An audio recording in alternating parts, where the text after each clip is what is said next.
네, 올해 직장인들이 꼽은 새해 소망 1위는 바로 무사무려입니다. 말 그대로 아무 걱정 없이 살기를 바란다라는 뜻인데요. 과연 올해 주식 투자자들도 무사무려가 가능할지 1월 랠리에 대한 기대감 다시 한번 피어오르고 있는데요. 2100선을 가시권에 두고 있는 현 지점에서 숲과 나무를 함께 들여다보겠습니다. 오늘 독종에서 꼽은 세 종목은 MC넥스와 오뚜기 그리고 모토닉입니다. MC넥스, CES에서 뉴패킹 솔루션을 적용한 카메라 시스템을 선보이면서 다시 한번 이목을 집중시키고 있습니다. 자율주행 바람을 몰고 올 선두주자로 등극할 수 있을지 가능성 함께 살펴보시죠. 오뚜기, 간편 가정식과 라면의 강자죠. 실적 개선 가능성이 점쳐지면서 목표가 상향 소식도 심심치 않게 들려오고 있습니다. 이름처럼 다시 우뚝할 수 있을까요? 상방 가능성을 짚어보겠습니다. 모토닉, 정부의 수소경제 육성 의지가 재확인이 되면서 수소차들은 묻지마 투자가 아니라 묻어도 되는 투자로 변신하고 있습니다. 모토닉의 가치는 어느 정도일까요? 네, 오늘 이렇게 세 종목으로 불금을 즐길 세 남자와 독한 토론 이어가 보도록 하겠습니다. 지금부터 함께 하시죠.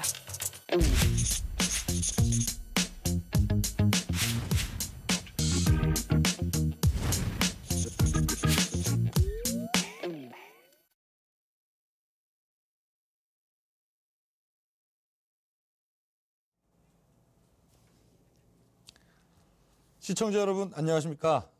독종 시간 되겠습니다. 세간의 화제를 몰고 있는 통통팟 방송이 지난주부터 시작이 됐는데요. 오늘도 방송 전에 통통팟 퀴즈를 하길래 제가 풀어봤더니 제주도 방언에서 틀렸습니다.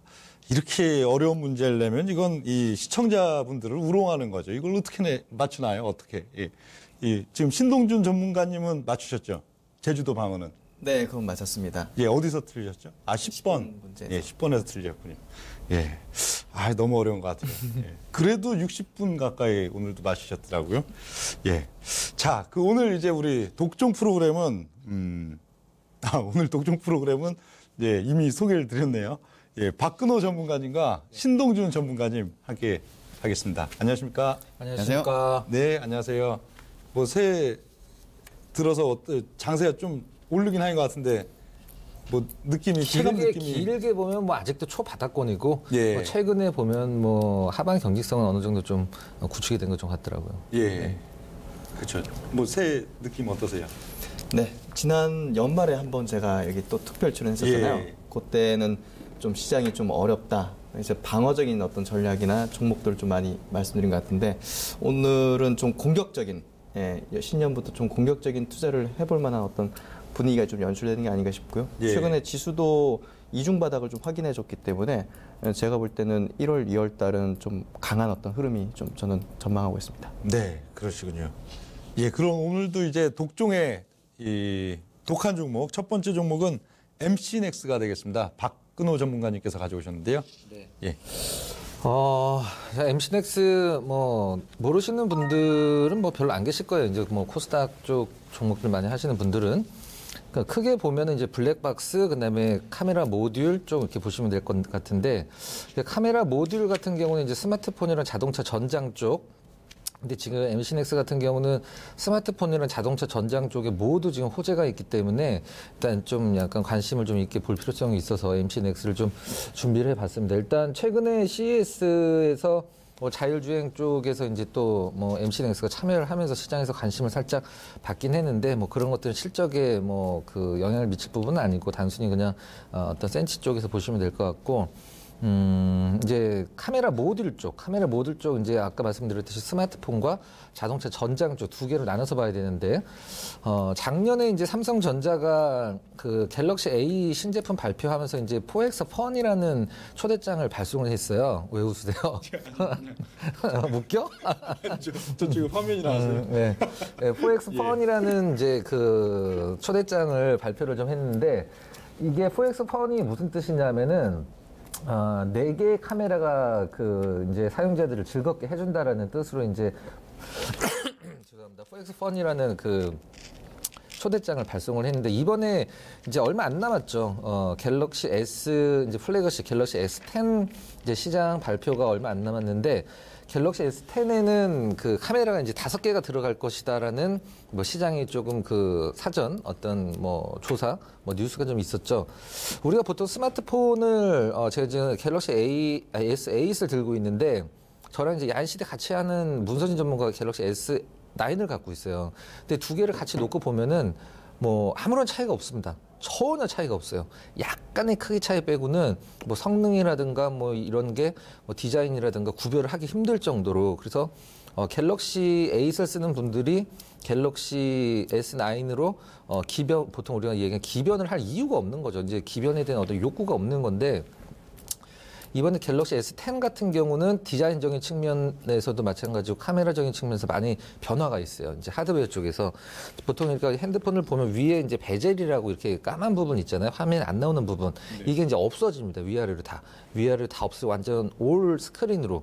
그다음에 카메라 부분만 구멍이 딱 뚫려 있는 이제 홀 타입이라고 보통 얘기를 하고 뒷면으로 가면은 이제 카메라가 4개가 장착이 되고 앞면에 하나. 그래서 이제 카메라 모듈이 5개가 들어가는데 이제 화면에 나오고 있네요. 이 용도가 뭐예요? 용도요. 4개 카메라면 일단은 다각도로 이제 화면에서 이제 뭐라 그래야 될까? 선명도도 많이 좋아지고 그다음에 한 번 찍음으로써 좀 약간 이렇게 가까이서 찍는 효과, 그다음에 멀리서 찍는 효과 이런 것도 한 번에 찍을 수 있고 요즘 이제 SNS가 굉장히 조금 광풍이기 때문에 이 카메라 쪽에서 스마트폰이 사실 다른 쪽은 어떤 성능이 이제 거의 극한까지 갔기 때문에 다른 쪽은 이제 성능 높이는 것보다는 이제 카메라 쪽에서 많이 승부를 좀 보거든요. LG를 중심으로 해서. 근데 갤럭시 갤럭시 A서부터 7이죠. 그 다음에 갤럭시 S10까지 이 MCNX의 카메라 모듈이 들어가거든요. 그 부분, 그 다음에 이제 어떤 이런 스마트폰 부품주들은 신규 제품이 나올 때 아무래도 이제 그 부품들의 벤더로 이제 적용이 되느냐 안 되느냐를 많이 좀 따져야 되는데, MCNX는 이미 이제 갤럭시 A서부터 S까지 들어가는 거 삼성전기와 이제 더불어서 벤더로 이제 참여하는 걸로 발표가 좀 됐고, 그 다음에 이 MCNX가 더 여기서 이제 중심으로 봐야 될 건 이제 그 자동차 전장 쪽인데, 자동차 요즘에 주차할 때 이제 어라운드 뷰라고 해갖고 이제 자동차를 하늘에서 처음 보는 사람들은 굉장히 신기해하는데, 이 자동차 앞뒤 그다음에 이 사이드 미러에 카메라가 달려갖고 내가 마치 자동차를 하늘에서 이제 쳐다보는 것처럼 지금 화면에 나오고 있는데, 저게 이제 누가 보면은 위에서 찍은 것 같은 건데 사실은 자동차의 전후 좌우에 카메라가 달려갖고 그걸 찍은 다음에 이걸 이제 프로그래머 시켜갖고 이제 내가 위에서 마치 보고 있는 것처럼 스마트폰으로 게임을 하는 것처럼, 이게 이제 상당히 오래됐는데 지금 이제 이게 예전에 굉장히 고급차에만 들어갔는데 지금 이제 굉장히 접인이 확대가 되고 있죠. 이제 저가형 자동차에도 많이 들어가고 있는데, 중국 쪽에서의 성장을 굉장히 좀 지금 관심 있게 좀 봐야 될 필요성이 있어요.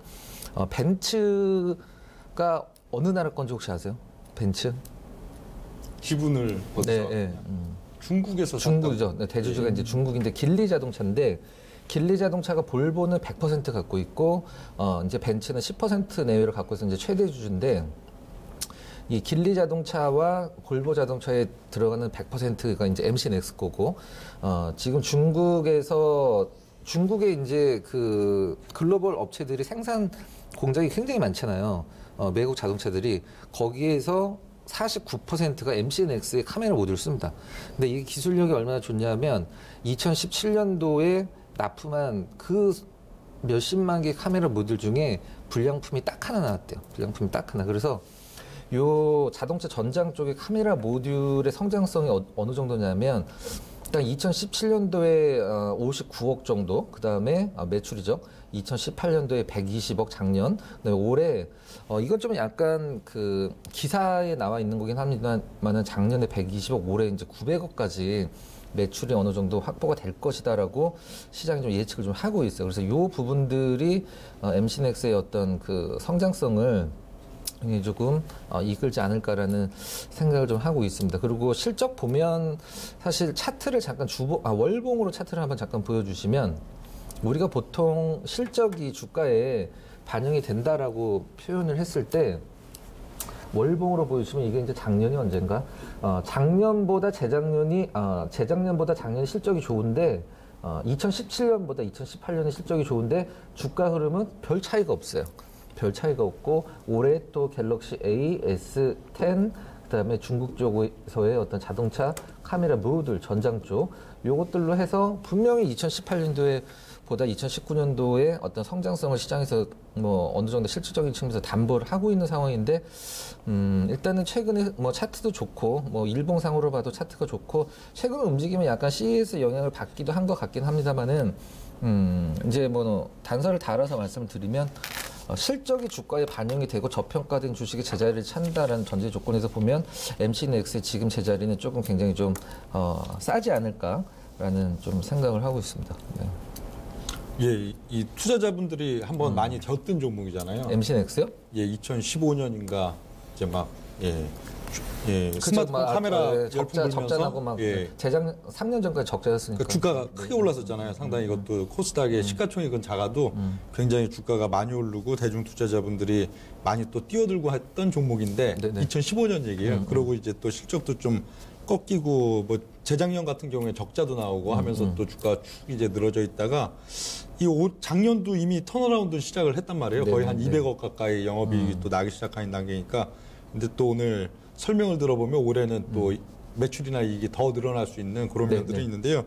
그 2015년 당시에는 주가가 많이 올랐을 때 퍼 수준이 그래도 한 18배, 17배까지 올라갔단 말이에요. 근데 한번 이제 대중 투자자들이 겼던 종목이니까 실적이 똑같은 수준의 실적이라면은 퍼 수준을 그렇게 또 높게 주기는 또 어려운 면도 있을 것 같은데 실적 베이스가 그래서 오히려 한 300억, 400억 이 정도로 그때 수준을 뛰어넘어야 오히려 다시 정고점을 타진하지 않을까 그렇게 보이는데 그 정도 실적도 또 가능할 수가 있을까요? 8년에. 일단 뭐 불가능하다 왜 불가능하다라고 생각을 하면은 사실 딱히 그 이유를 찾기는 힘들거든요. 실제적으로는 일단은 뭐 스마트폰 때문에 안 좋아졌다라고 하면은 제가 왜 이걸 설명을 드렸냐면 기변에 대한 욕구. 이제 스마트폰 시장이 지금 사실 뭐 성장하는 그건 섹터는 아니죠. 솔직히 말씀드리면. 근데 이제 뭔가 새로운 기계가 나왔을 때 예전에는 뭐 속도도 빨라지고 뭐 디자인도 획기적으로 바뀌고 해서 이제 엣지도 생기고 그래서 이제 기변의 욕구가 있었는데 요즘은 없는데 이번 갤럭시 S10은 그동안에 나왔던 어떤 뭐 사실 뭐 7, 8, 9 사실 큰 차이 없거든요. 근데 굉장히 많은 변화를 갖고 오기 때문에 이 갤럭시 S10에 대한 어떤 뭐 시장에서의 반응은 제가 봤을 땐 제가 사고 싶을 정도로 저 사실 기변 욕구를 별로 못 느끼거든요. 핸드폰 쓰는데 불편함이 없기 때문에. 그래서 근데 갤럭시 S10이 나오면 한번 제가 A시니까 이제 2달을 건너뛰어갖고 한번 바꿔보고 싶은 그런 욕구가 좀 생기는 그래서 기대를 좀 하고 있고 중국 시장에서 중국 전체 외국 글로벌 자동차에서 49% 모듈 부분에서 그리고 뭐 굉장히 높게 성장을 하고 죄송합니다. 있기 때문에 카메라 스마트폰 쪽에서 스마트폰과 블랙박스에서 좀 안정성 그 다음에 자동차 전장 쪽에서 성장성 이렇게 뭐 분석을 하고 있습니다. 예. 네. 박근호 전문가님 가져오셨는데 저도 관심 있던 종목이었어요. 그리고 또 최근에 자율주행 관련해서 관심 받는 기업인데 역시나 이제 이 기업 차량용 카메라 기업들이 꽤 많아요. 그래서 저는 이걸 가져오신다 하셨을 때 기술이 얼마나 높은 수준인지에 대해서 좀 자세히 이제 분석을 해봤는데 차에 들어가는 이제 이 카메라 모듈 자체는 이 바람에 대한 압력 그리고 방수에 대한 기능이 굉장히 중요하다더라고요. 그걸 지금 중국 업체가 확실하게 기술을 인정하면서 아까 말씀하신 대로 49% 이제 비중을 차지하게 되는데 MCNX가 그게 특화된 부분이죠. 네, 그렇죠. 네, 기술은 확실히 인정되는데 일단은 지금 매출 비중이 83%가 스마트폰 쪽에서 나오고 있어요. 그러다 보니까 지금 차량용 카메라 모듈은 16%. 고성장을 하고 있긴 하지만 어찌됐든 지금 전체적으로 이번에 삼성전자 실적 쇼크 나온 부분도 그 그 IM 부분이 분명 쇼크 나왔을 거거든요. 네, 그런 부분들이 전체적으로 투시면은 단기적으로는 좀 악화될 것 같아요. 그러니까 이 종목을 어떻게 보면 그런 어떤 부분들에서 단기적으로는 지금보다 조금 저가의 어떤 기회들이 나올 수 있죠. 장기로는 좋게 보는데 조금 더 싸게 살 수 있는. 네, 단기로는 그런 것 때문에 그리고 무증을 했기 때문에 그런 물량들도 단기로는 좀 그런 부분이 있지 않을까요, 아마? 일단 삼성전자를 예로 한번 들면 삼성전자 주가를 보고 예를 들면 4분기 실적 보면 사실 쇼크라고 나오는 기사는 좀 잘못됐다고 생각하고 있어요. 컨센서스가 굉장히 낮았기 때문에 그냥 뭐 컨센서스에 어느 정도 좀 부합되는 정도 수준에서 그 실적이 나왔다고 생각을 하고 있는데 그게 이제 반영이 된 거죠, 주가에. 그러니까 4분기 실적이 딱 나오면서 뭐 우리가 흔히 얘기하는 이제 불확실성 해소로 이제 주가가 반등이 나오는 건데 이 그동안의 MC넥스의 어떤 실적이나 이런 것들로 굉장히 힘들게 했던 이 스마트폰 부분 그게 이제 아까 제가 계속 설명드렸던 기변 요구가 별로 없기 때문에 사실 스마트폰은 성장보다는 이제 유지만 해도 굉장히 괜찮은 건데 이 갤럭시 S10에 대한 기대감이 지금 시장에서 굉장히 크거든요. 제가 몸으로 느낄 정도로. 그래서 그 부분이 그동안 MC넥스를 좀 힘들게 했던 스마트폰, 주력이죠. 스마트폰 모듈 부분에서 일단은 그 갤럭시 A서부터 약간 매출이 터지기 시작했거든요. 그래서 그 실적적인 부분은 어느 정도 주가에도 반영이 돼 있고 지금 저평가되고 있는 이유도 뭐 분석하는 사람에 따라서 지금 저평가라고 할 수도 있고 그냥 적정 주가라고 할 수도 있겠지만 제가 봤을 때는 실적 베이스만 보면 지금은 제가 봤을 땐 흑자 턴한 기업의 주가 흐름은 아니라고 생각을 하고 있거든요. 제가 이제 이 기업을 봤을 때 조금 비슷한 오버랩이 되는 종목들이 이제 아모텍 그리고 SKC 코롱피아. 왜냐하면 스마트폰에 대한 비중이 높은데 전장 쪽이나 이제 뭐 SKC 코롱피아는 2차 전지 쪽에 PA 필름 공급한다면서 성장 동력으로서 많이 부각시키거든요. 근데 매출 포션은 역시나 스마트폰 쪽이기 때문에 이 기업도 그 기업들하고 비슷하게 좀 대입이 되지 않는가. 주가가 단기적으로 좀 좋지는 않았잖아요. 그러니까 그런 부분이 조금 우려된다는 부분이죠. 투자를 우리가 직접적으로 투자를 할 경우에. 근데 그런 염려도 할 수는 있는데 작년, 재작년 실적을 보면 사실 그거에 대한 우려는 조금 그 MC넥스가 어떤 자체 모멘텀으로 극복을 하고 있다라고 좀 저는 보여지거든요.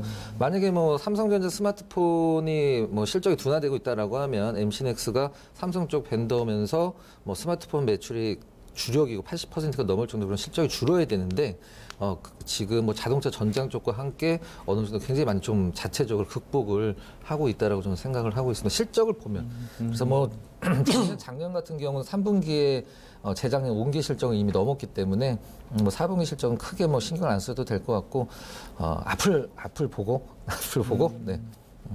그 매출은 최근 한 2, 3년 사이에 한 40% 이상 크게 늘었는데요. 좋아졌죠. 14, 15년보다도 거의 한 50% 가까이 4, 50% 올라왔는데 반면에 영업이익은 아직은 그때만 좀 못한 것 같아요. 그때 한 70% 수준까지 올라오는. 네. 그러면 좀 마진율 자체가 좀 떨어진 게 아닌가. 아무래도 이제 뭐 그 카메라 공급 업체들이 그때보다는 훨씬 또 많아지다 보니까 그 마진율 자체가 떨어진 건 아닐까 그런 우려도 있는데 거기에 대해서는 어떻게 생각하십니까? 마진율이요? 예. 원래 이 카메라 모듈 쪽은 워낙에 좀 박리담이기 때문에 예. 그 MC넥스가 뭐 어떻게 뭐 기술력이 아무리 높아도 스마트폰에 대한 판매 대수가 늘어나지 않으면 사실 그 부분은 자체적인 모멘텀으로 극복하기 약간 힘든 부분이라고 보고는 있습니다만은 제가 아까 말씀드렸듯이 신제품 정말 오랜만에 이 뭔가 좀 이 큰 변화는 아니지만 핸드폰 자체 내에서 삼성 갤럭시 내에서 디자인이 획기적으로 바뀌는 제품이 올해 이제 한두 달 뒤에 나오기 때문에 그걸 보고 뭐 단기 모멘텀 이렇게 뭐 보셔도 될 것 같고 저는 중국 쪽에서 이 자동차 전장 카메라 모듈 쪽이 워낙에 지금 무섭게 성장을 하고 있기 때문에 중국 쪽에서 전체 49% 중국 내에서 괜찮. 일봉 차트 잠깐 보면서 또 우리 시청자분들 또 일봉 차트가 좋아야지 또 좋아하시기 때문에 일봉 차트에서 굉장히 좀 섹시한 자리가 나왔는지 한번 좀 체크를 해 보도록 하겠습니다. 일단 크게 한번 쳤죠. 크게 한번 치고 약간 러프하게 내려왔는데 고점과 저점이 딱 중간 정도 되는 부분에서 턴하고 있는 부분이 상당히 좀 저는 괜찮아 보이는 상황이고 글쎄요, 이 차트를 고가권에서 밀렸다라고 생각하시는 분들도 있고, 오히려 크게 한번 올라갔을 때 거기서 더 이상 치고 올라가지 못했다고 생각할 수도 있는데 시장 영향도 좀 있을 수 있고 최근에 뭐 어떤 약간 휩쓸어도 나오면서 답보적인 흐름이 있긴 합니다만 오늘 딱 괜찮은 자리가 좀 발생을 했어요. 그래서 저 같으면 뭐 월요일에 당장 안 사더라도 조금씩 좀 모아가고 그래서 뭐 우리가 실적이라는 것은 내가 산 주식이 떨어졌을 때 심리적인 안정감을 주는 담보물이라고 생각을 할 수도 있잖아요. 그런 부분들을 감안을 했을 때 뭐 괜찮은 종목 중에 하나라고 생각을 하고 있습니다. 예. 그 MC넥스는 여기까지 하고요. 네. 이제 다음 종목 가보도록 하죠. 다음 종목은 오뚜기 되겠습니다. 오뚜기는 제가 가져온 종목이 되겠는데요.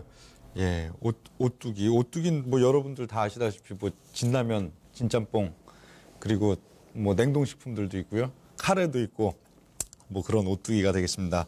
오뚜기가 뭐 그렇게 실적 기복이 클 리는 없겠죠. 예, 뭐 이익이 갑자기 이번 19년도 1사분기에 아주 큰 폭으로 늘어나거나 할 가능성은 좀 적어 보이는데 지금 뭐 좀 차트로 봤을 때도 중기 차트나 단기 차트에 있어서도 그래도 1월 달 중에 추가적으로 좀 올려칠 폭이 좀 있어 보이고 그런 가운데 또 뭐 실적 모멘텀도 뭐 1사분기 썩 나쁘지 않아 보이는 현재 시점이라서 한번 가져와 봤고요. 지금 오뚜기 있어서는 역시 좀 라면 관련된 면들, 라면 관련돼 갖고는 작년 이제 4분기 기준으로 봤을 때 점유율 자체는 뭐 라면 시장의 점유율 자체는 거의 한 28%대를 좀 육박하는 수준으로 오뚜기 사상 최대 수치 지금 나타나고 있다 하는 면들은 어떻든 좀 굉장히 좀 긍정적인 요인들이 되어 있고 그러다 보니까 이전에는 좀 애누리를 많이 붙여서 그 공급하던 부분들을 애누리를 상당히 좀 축소시키는 그래서 좀 마진 자체를 늘릴 수 있는 그런 면이 이제 라면 자체에 있어서는 좀 모멘텀이다 볼 수가 있겠고요. 뭐 라면 외에 이제 기타 부분들 뭐 냉동식품이나 아니면은 새롭게 또 이제 진입하고 있는 그런 고마진 제품들 있어갖고 새로운 좀 경쟁력이 부각될 수 있다 하는 면들 되겠습니다. 그리고 역시 뭐 연말에 라겐나 갖고 왔을 때도 박항서 효과 했는데 역시 또 베트남 되겠죠. 현재 뭐 한국이나 중국 시장에 있어서는 매출에 아주 큰 증진이 좀 어려운 시점이라면은 반면에 베트남 쪽도 역시 뭐 진라면이나 진짬뽕 이미 좀 진입을 한 지 오래됐는데 최근 그러한 한류 열풍으로 인해서 또 국내 라면 매출, 진라면, 진짬뽕 등에 대한 또 베트남 매출은 뭐 최근에도 한 2년 동안에도 보면 연 매출 성장률이 거의 한 배에 육박하는 그런 부분들인데 훨씬 더 큰 폭으로 성장할 수 있는 그게 또 모멘텀이 되지 않을까 하는 면들에서 오뚜기를 한번 가져와 봤습니다. 그거 아세요? 예. 오뚜기는 라면을 만들지 않는다는 거. 아, 오뚜기는 라면을 안 만듭니다. 어디가 라면을 만드냐면 오뚜기 라면이 만들거든요. 네. 오뚜기 라면은 비상장 회사고 오뚜기가 오뚜기 라면의 지분을 20몇 %밖에 안 갖고 있어요. 이 회장 되시는 분들이 많이 갖고 있죠. 그래서 라면을 오뚜기가 오뚜기 라면한테 라면을 납품을 받아서 파는데 마케팅은 오뚜기가 하고. 예. 그래서 이 영업이익률이 굉장히 낮아요. 그래서 라면보다 제가 분석하는 오뚜기는 라면은 사실 뭐 굉장히 유명하긴 하지만 비라면 제품이 많이 팔려야지 오뚜기가 사실 실적이 좋아지지 라면이 사실 라면도 역시 뭐 성장성 있는 그 제품은 아니잖아요. 꾸준하긴 해도. 그래서 이게 그 지배 구조가 손오공이랑 좀 약간 비슷해요. 손오공도 그렇거든요. 손오공도 이게 자기네들이 그 왕구를 만들지 않거든요. 그래서 지배 구조에 어떤 개편이 좀 있다라고 하면 저 오뚜기가 엄청나게 시장에서 한번 주가의 어떤 큰 흐름이 나올 거로 생각을 하고 있는데 오뚜기 볼 때마다 가장 아쉬운 게 지금 진라면이랑 신라면이랑 그 쉐어가 굉장히 많이 좁혀졌거든요. 네. 뭐 따라잡았다라는 뭐 조사도 있긴 했었었는데 신전문가 라면 뭐 드세요? 저는 오뚜기 선호합니다. 오뚜기? 왜냐하면 이게 주부들 사이에서도 그 뭐죠? 그 콩 그 유전자 조작 아닌 걸로 만든다는 어떤 그런 말들이 많이 퍼져가지고 저는 요걸 좀 선호하게 되더라고요. 근데 분식점 같은 데 가보면 제가 분식점에서 신라면을 안 하는 곳을 한 번도 보진 못한 것 같아요. 그래서 가정에서는 이제 뭐 지금 농심 같은 경우 약간 뭐 이미지가 많이 좀 약간 그 안 좋은 부분도 있기 때문에 그래서 가정에서는 진라면을 많이 먹는데 이런 그 로컬 푸드 가게에서는 거의 다 신라면을 쓴다. 아무튼 저는 만약에 이 오뚜기 라면과 오뚜기 사이의 지분 구조가 좀 지배 구조가 좀 약간 그 변화가 있다라고 하면 그때 오뚜기가 정말 매력적인 기업으로 뭐 한번 탈바꿈을 좀 할 것 같아요. 개인적으로 그 부분이 좀 많이 아쉽습니다. 예. 저는 오뚜기 역시 이제 라면 쪽에 좀 이제 최근에 포커스를 좀 생각을 하고 있는데요. 지금 국내 라면 판매 상위 4곳이 2017년도에 매출 1조 9천억 정도.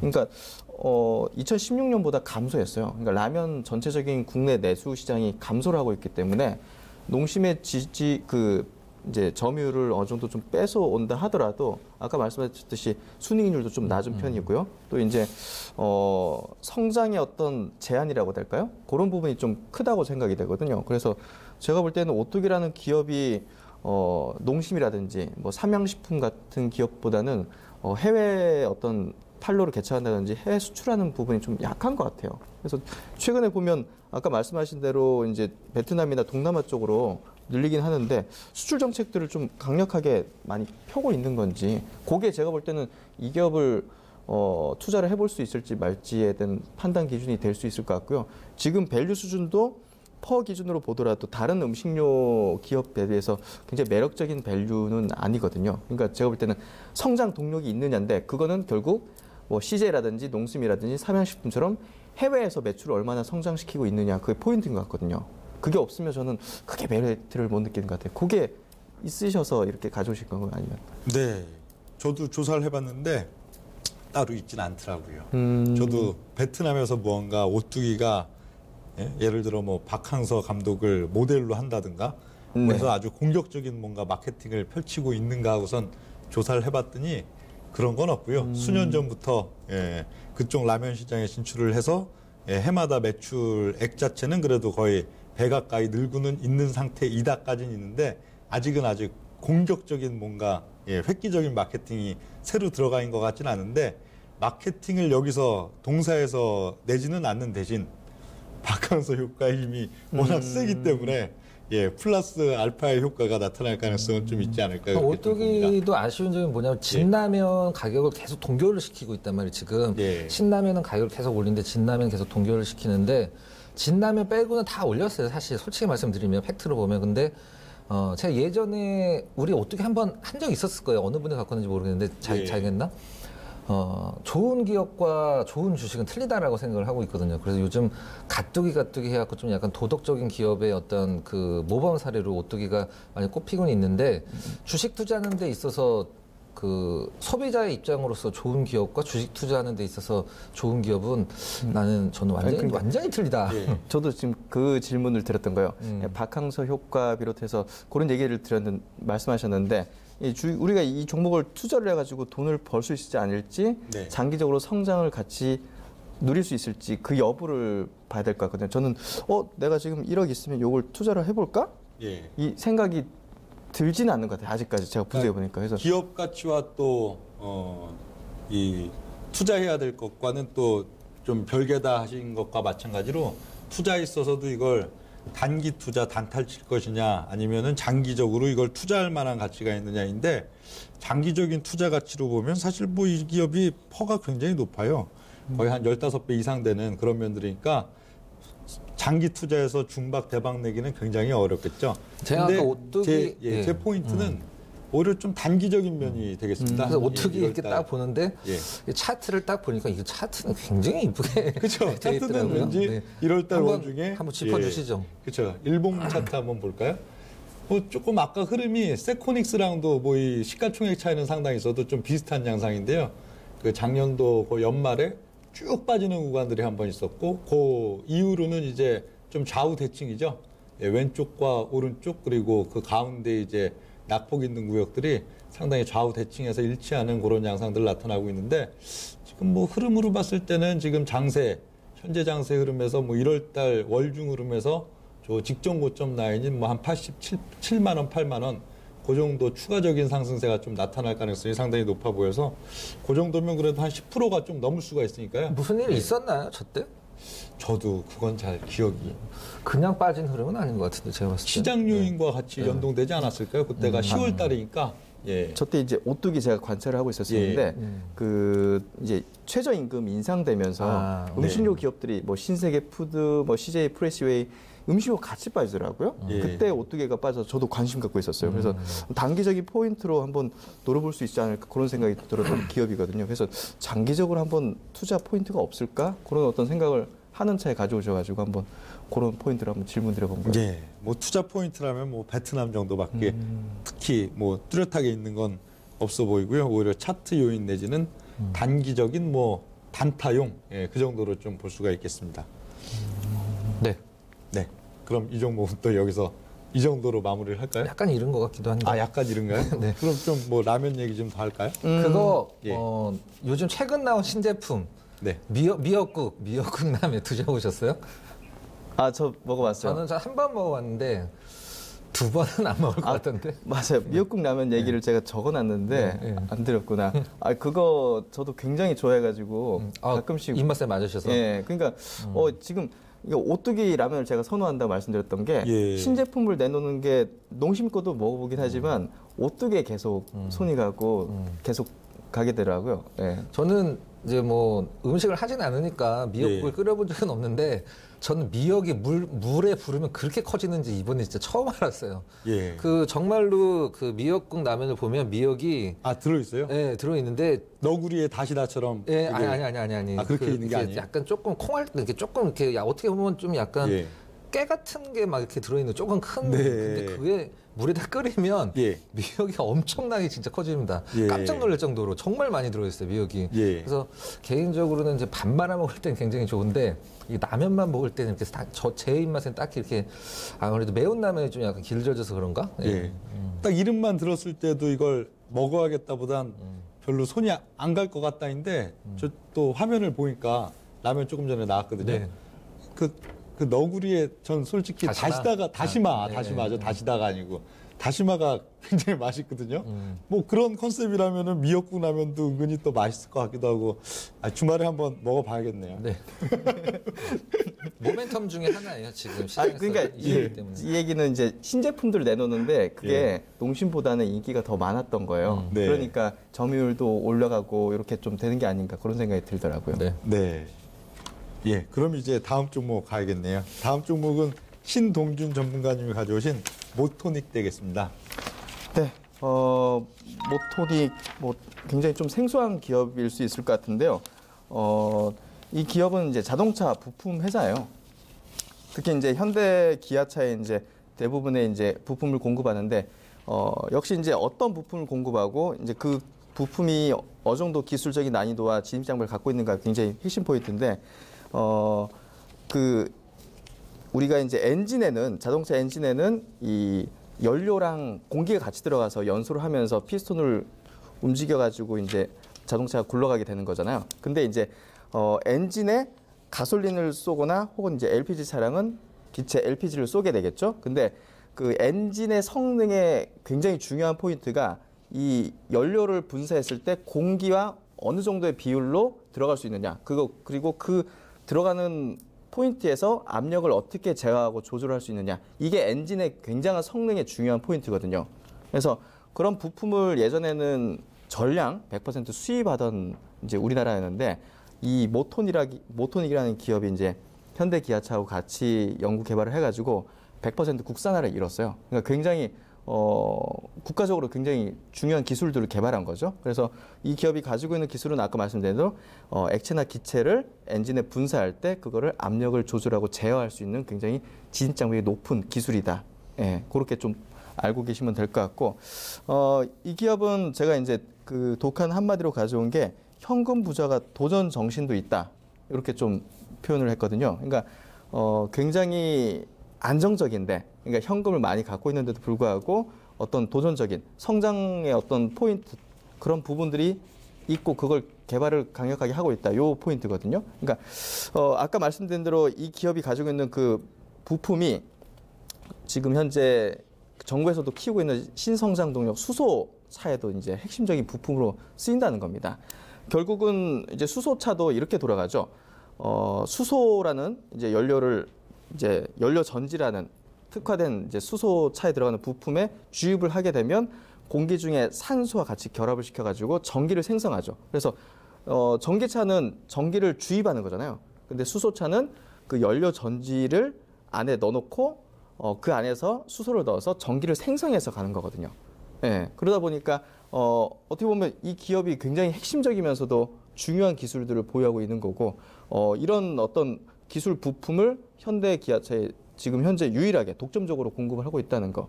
예, 이게 굉장히 중요한 포인트거든요. 그래서 저는 이 종목이 지금 수소 관련해 가지고는 결국은 예전에는 그냥 테마단으로 움직이는 경향이 컸잖아요. 이게 뭐 먼 미래고 또 이제 전기차에 많이 밀려 있는 그런 어떤 기술이었기 때문에. 근데 최근에 보면 현대차 그룹이 8조 원을 2030년까지 투자를 해가지고 연평균 이제 한 50만 대를 양산하겠다.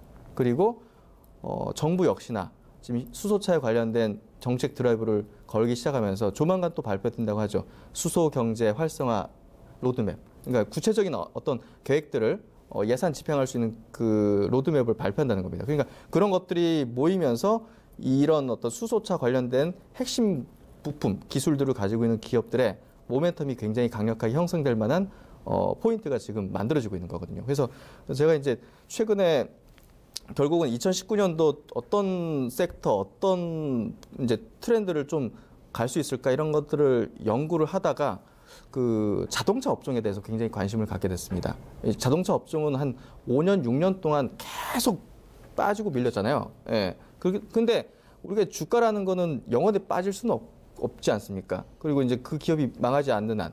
근데 이제 분명히 그게 추세가 반전되거나 턴어라운드 하려면 어떤 변화, 모멘텀이 있어야 되잖아요. 그걸 저는 연말에 정부의 정책하고 현대차 대기업의 투자 계획으로 봤거든요. 그래서 그 안에서 찾다 보니까 모톤이라는 기업이 발견됐고 이 기업은 또 이제 지금 유통 물량이 한 17%밖에 안 되는 굉장히 좀 유동주에 적은 주식이고요. 또 아까 말씀드린 대로 현금 부자라고 이제 말씀드렸는데 이 기업이 시총이 한 3천억 대인데 그 현금성 자산이 지금 재무제표를 이제 최근 걸 보니까 당좌 자산 비율이 조금 해서 좀 잘 안 보이긴 한데 당좌 자산이 지금 한 3천억 정도가 있어요. 그러니까 바로 현금화할 수 있는 이제 자산이 당좌 자산이잖아요. 그게 3천억 수준이고 자산이 한 4천억 넘는데 부채가 한 10분의 1도 안 되는 수준. 그러니까 부채 비율이 지금 한 8%대요. 그러니까 야, 그동안 자동차 부품 회사는 굉장히 어려웠잖아요. 어려웠는데도 불구하고 이렇게 안정적인 재무적으로 갖고 있고 또 이제 자사주를 30% 넘게 갖고 있어요. 그러니까 유통 물량이 진짜 적은 거죠. 그래서 제가 볼 때는 이 자사주가 나중에 뭐 어떻게 보면 그 속아갈 수도 있는 가능성도 있지 않을까 하는 생각도 좀 들고요. 자사주를 지금도 계속 사고 있어요. 그래서 좀 특이한 좀 기업인 것 같고요. 그리고 이제 또 하나 모멘텀이 있는 게 LPG 차량 그 이제 규제가 좀 지금 걸려 있습니다. 예. LPG를 이용해 가지고 이제 그 엔진이 돌아가는데 우리가 생각할 때 청정한 개념으로 생각하는데 미세먼지는 전혀 발생이 안 돼요. 디젤이나 이런 거에 비해서. 근데 이산화탄소가 의외로 발생이 많이 하더라고요. 그러니까 이거 봐라. 그리고 이 LPG 수급 자체도 좀 불안정하기 때문에 이걸 엔진으로 사용하면 아직은 우리가 좀 논의할 게 많다 해가지고 그동안 규제를 걸었어요. 그래서 택시 그리고 장애인 차량 정도에만 되지 지금 그렇죠.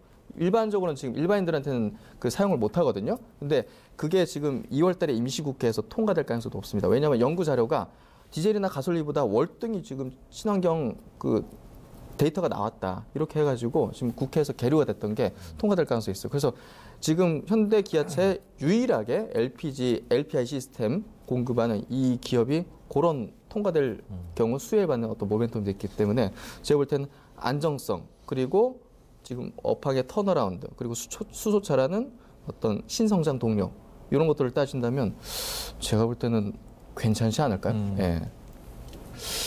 뭐 하나하나씩 좀 짚어보면 뭐 총이 3천억인데 현금 자산이 4천억이라는데 여기서 뭐 게임은 사실 끝난 거죠. 이제 그 올라간다 떨어진다라의 얘기가 아니라 이 기업이 지금 현재 싸다라는 거 확실하죠. 싸다라는 거 확실한데 LPG서부터 좀 한번 짚어보면 지금 정도 주유소에서 기름 넣는 가격이면 저는 LPG가 그렇게 메리트가 있을 것 같지는 않아요. 지금 정도 수준이면. 그리고 LPG는 뭐 물론 뭐 전기차 충전소 찾는 것보다는 뭐 몇백 배 편하긴 합니다만 그래도 아직도 일부러 찾아가야 되는 부분들이 있고 연비가 그렇게 별로 좋진 않고 우리가 흔히 얘기하는 뭐 힘이 좀 약간 딸린다라는 그런 얘기가 있죠. 그래서 저유가 시대에서는 LPG 차량의 메리트가 없다라고 생각을 하고 있고 그다음에 수소차 같은 경우는 일단은 가장 큰 한계가 뭐냐면 수출을 일단 할 수가 없어요. 외국에선 수소차를 전혀 관심 없는 나라들이 어떻게 보면 아직은 태반이죠. 이제 그 현대자동차가 지금 현재 시장 개척자로서 나서긴 한 건데 일단 그 부분들은 일단은 정부 보조금이 없으면 수소차를 지금 사기가 거의 불가능하다는 점. 그다음에 수소 스테이션이 집 근처에 없으면은 거의 뭐 수소차를 사고 싶어도 뭐 사기가 힘들다라는 점. 그다음에 수소차의 장점 중에 가장 큰 하나는 편리성 아니겠어요? 그 전기차 충전소에다 뭐 몇 시간씩 꼽아 놓거나 급속 충전했을 때 뭐 최소한 몇십 분 꽂아 놔야 되는 것보다 그냥 수소 한번 쑥 넣고 그냥 그 기름 넣듯이 하면 그게 이제 전기차 대비해서 굉장히 가장 큰 메리트인데 그때 제가 한번 말씀드렸습니다만은 저기 양재에 수소 스테이션이 있는데 이제 아침이 되면 출근 차량들이 수소 차량들이 들어온대요. 근데 첫 번째, 두 번째 정도 차들은 뭐 몇 분 정도면 수소를 충전을 하는데 10번째 정도 차는 이게 충전하는데 2시간이 걸린다고 하더라고요. 그래서 그 이유가 TV에서 나온 적이 있었는데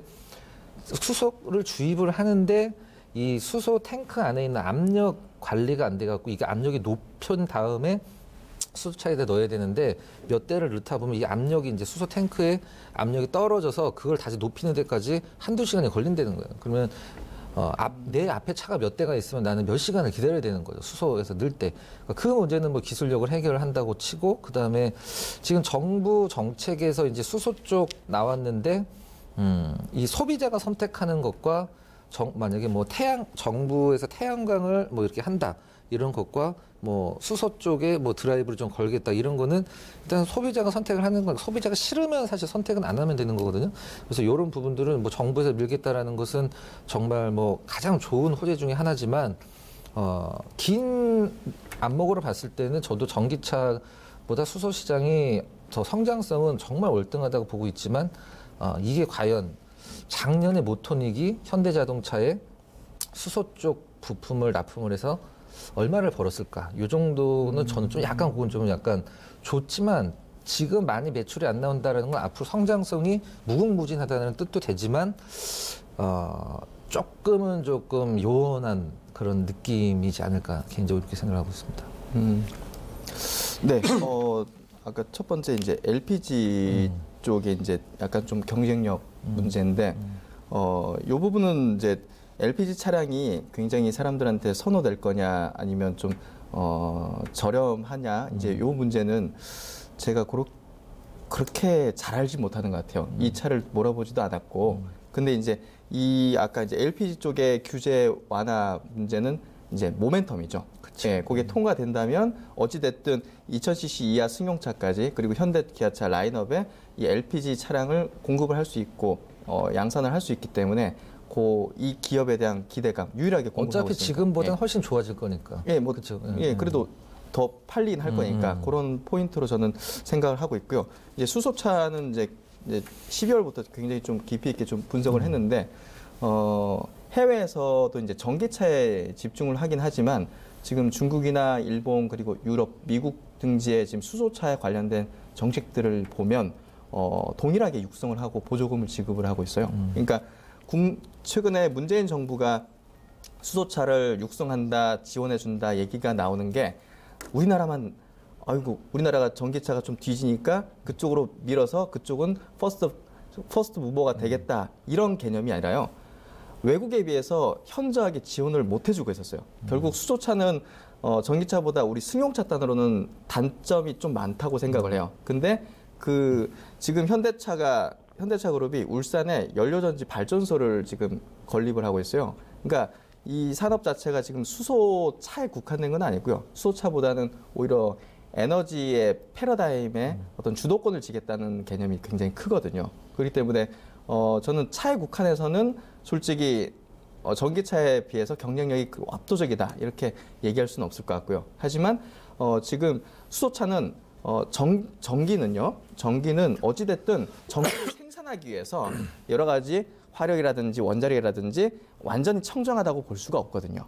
근데 수소는 무한정 많습니다. 완전 궁극의 친환경 소재고 어떤 에너지라고 그 전 세계 공통 국가들 글로벌 메이커들이 인정을 하거든요. 근데 역시나 가장 큰 문제는 인프라였어요.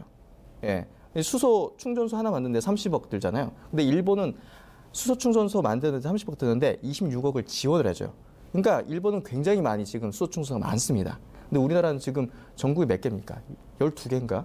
예. 그러니까 결국은 정부가 인프라를 깔아주면 수소차의 단점인 가격이 비싸고 그리고 이제 그런 문제들이 자연스럽게 어느 정도 좀 생태계가 마련되면 가격이 다운되잖아요. 그리고 연료 가격도 다운되고. 그래서 그런 부분을 따진다면 제가 볼 때는 수소차를 지금 현재 가격이나 이런 걸 보지 말고 배터리도 옛날에 굉장히 비쌌고 주행거리도 짧았는데 점점점 생태가 형성되고 하니까 주행거리도 늘어날 수 있게 기술이 높아졌잖아요. 그러니까 수소차도 마찬가지로 이제 태동하는 산업이고 이제 정부와 대기업과 어떤 글로벌 트렌드가 맞물려 가지고 움직이는 거기 때문에 투자 관점에서는 저는 굉장히 좋은 어떤 트렌드가 형성됐다 생각하고요. 거대 자금이 들어오는 게 어느 정도 보여지고 그리고 그 안에서 제가 이 독점 프로그램에 좀 가져오고자 했던 종목은 조금 안정성이 있는 종목을 좀 가져오고 싶었어요. 그래서 찾다 보니까 이제 모토닉이라는 기업이 발견됐고 이 기업이 뭐 주변 부품을 생산하는 기업이 아니에요. 예, 핵심 부품이거든요. 그렇기 때문에 제가 볼 때는 수소 산업에 대한 미래 확신 그런 부분보다는 분명히 메리트는 있다. 그리고 에너지 패러다임의 어떤 굉장히 변화를 주도할 수 있는 포인트다는 걸 좀 저는 생각하고 현대차가 향후 연료 전지를 판매하는 회사가 될 수도 있거든요. 예, 그런 개념을 본다면 저는 그 안에서 모토닉도 한 역할을 할 수 있지 않을까 그렇게 좀 생각이 됩니다. 예. 현재 나름대로 좀 테마를 약간은 좀 타고 있는 지금 시점인데요. 수소차 관련주 뭐 일종의 테마 하면 뭐 일진 계열들, 일진 다이아나 홀딩스, 뭐 뉴인텍, 뉴로스 그리고 뭐 우리산업, 사마 시리즈 뭐 등등 해갖고 좀 수소차 테마주라고 연말부터 좀 움직임이 나타나는 그런 양상들인데요. 이게 테마가 붙었을 때 항상 특징이 A라는 기업은 대단히 기업 가치가 좋아요. 굉장히 이렇게 모토닉처럼 자산 가치도 좋고 솔직히 그 기업을 그죠? 그 기업을 투자했을 때 손해 볼 일 없겠다 싶은 기업에 이게 당연히 손이 갈 거란 말이에요. 테마는 잡주다. 그런데 문제는 항상 테마주 그게 뜰 때 보면은 정말 자본 잠식 직전이고 이건 재무제표를 봤을 땐 이 회사 도저히 살 수 없는 그 기업 그건 그걸 맞죠. 그걸 띄우고 날리는 경향들이 있는데 그러니까 뭐 중기 투자 관점에서는 당연히 옳은 말씀이지만 좀 단기나 아니면은 또 최근 수소차 테마가 불기 때문에 그런 투자자분들에 있어서는 좀 어떻게 생각해야 될까요? 그 차트를 보면 좀 좋을 것 같은데요. 예, 이 기업은 또 차트도 굉장히 중요한 포인트고 일봉인데 뭐 검은색이라서 조금 진한데 이 앞에 보시면 음봉이 크게 그려진 데가 있을 겁니다. 거래량이 생기고 윗골이 생기고 거기서 뉴스나 이슈는 없었습니다. 이 특정 세력들이 보통 이제 물량 매집을 할 때 이제 이 기업은 유통 물량이 굉장히 적은데도 불구하고 자전 돌리지 않으면 저렇게 발생할 수가 없거든요. 그리고 그 아랫단에 또 음봉이 크게 있습니다. 시초가 띄었다가 이제 눌러버리는 거죠. 그리고 자전 돌리면서 결국은 이제 밑으로 내리면서 지수 빠질 때 같이 더 급하게 빼면서 이제 공포심을 유발하면서 거래량이 이렇게 발생한다는 건 자전 빼고는 저렇게 발생할 수가 없어요. 왜냐하면 아까 말씀드린 LPG 규제 완화라든지 이런 어떤 특정한 이슈들이 발생했을 때 개인 투자들이 달려들면서 거래량이 발생하는데 이슈가 전혀 없는데도 불구하고 거래량이 막 저렇게 엄청나게 발생했다는 거는 이 자전 돌린 것 같게 생각할 수 없거든요. 그러니까 앞서의 저런 모습들은 분명 제가 볼 때는 이런 어떤 여러 가지 이슈의 어떤 포인트들 일정이 있기 때문에 수소라는 어떤 또 포인트도 있기 때문에 특정 어떤 진입이 됐지 않았을까 그런 생각이 들기 때문에 제가 볼 때는 너무 현금성 자산으로 안정성 뭐 보지 않고 약간 좀 탄력적으로 움직일 수도 있는 그런 기업이고 아까 말씀드린 2월 달에 그 LPG 관련된 규제 그 부분도 아마 모멘텀으로서 유통이 없으니까 한번 튈 때는 크게 한번 움직일 수 있다 생각되거든요. 그래서 저는 그렇게 좀 기술적으로도 좀 보고 있습니다. 네, 그렇군요. 네, 오늘 또 이제 독종의 세 종목 다 또 이제 지금 이제 분석을 해봤고요. 자, 오늘은 이제 오늘과 일요일 날은 박근호 전문가님과 신동준 전문가님께서 공개 방송 있으시다고요? 먼저 오늘이시죠? 신동준 전문가님부터 네. 소개해 주시죠. 이 동종 프로그램 방송 끝나고 나서 10시 10분에 공개 방송을 좀 진행하려고 하고요.